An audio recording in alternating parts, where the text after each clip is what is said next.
would want to ride? The Polar Express. This is one of my favorite Christmas stories, so I wanted to share it with you today. Some of you have maybe heard it before, or you've probably seen the movie. But today we're going to read all about the Polar Express.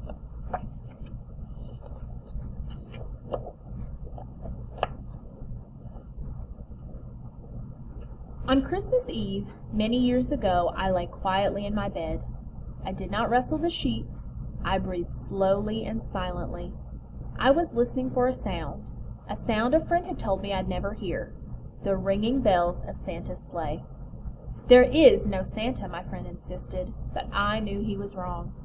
Late that night I did hear sounds, though not of ringing bells. From outside came the sounds of hissing steam and squeaking metal. I looked through my window and saw a train standing perfectly still in front of my house.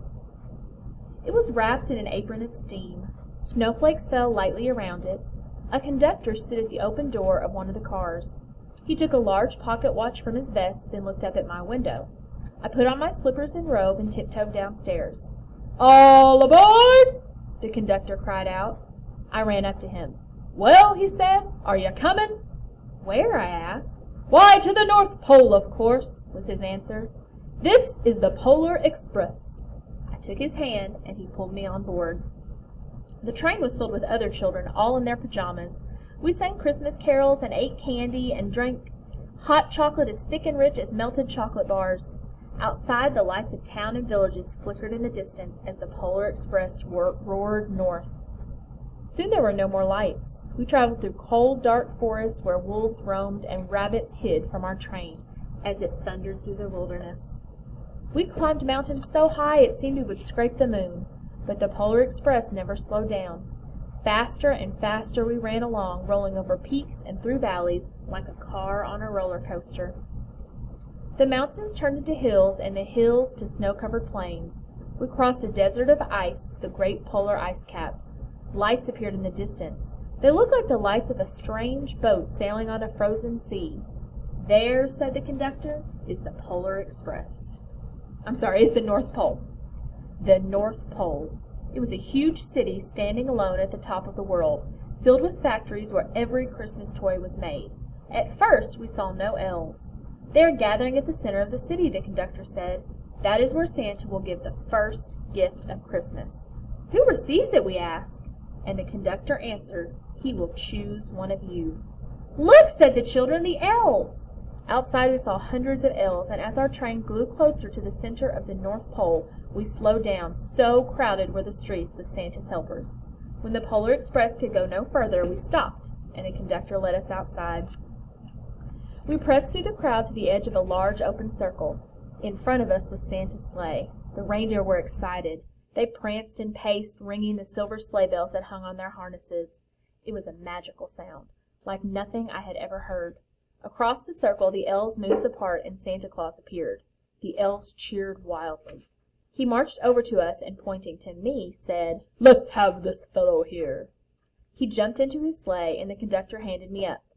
I sat on Santa's knee and he asked, "Now, what would you like for Christmas?" I knew I could have any gift I could imagine, but the thing I wanted most was not in Santa's bag. What I wanted more than anything was one silver bell from Santa's sleigh. When I asked, Santa smiled. Then he gave me a hug and told an elf to cut a bell from a reindeer's harness. The elf tossed it up to Santa, and he stood, holding the bell high above him, and called out, "The first gift of Christmas!" A clock struck midnight as the elves roared their approval. Santa handed the bell to me, and I put it in my bathrobe pocket. The conductor helped me down from the sleigh, and Santa shouted out the reindeer's name and cracked his whip. His team charged forward and climbed into the air. Santa circled once above us, then disappeared into the cold, dark polar sky. As soon as we were back inside the Polar Express, the children asked to see the bell.